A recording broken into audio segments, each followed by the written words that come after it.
If you're choosing between Pixelmator and Adobe Lightroom, this isn't a simple which is better. It's about what kind of editing you actually do. These tools are built for completely different workflows. So which one wins? Let's break it down. Pixelmator is a layer-based image editor, similar to Photoshop. It's designed for creative editing, things like retouching, adding text, compositing images, and designing graphics. It's fast, simple, and great for working on individual images. It also uses AI tools for quick edits like background removal and enhancement. The biggest advantage is flexibility and a one-time purchase model. The downside is that it's not built for managing large photo libraries or batch editing.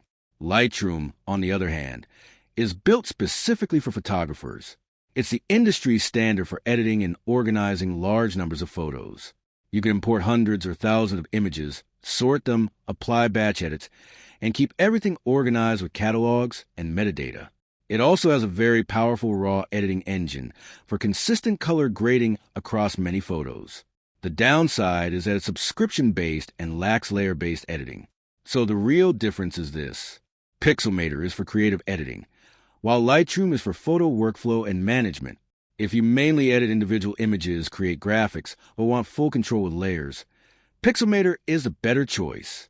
If you work with large batches of photos, need consistent edits, and want powerful organization tools, Lightroom is the clear winner.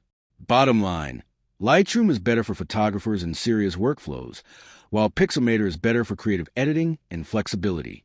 Thanks for watching. Don't forget to like and subscribe for more videos.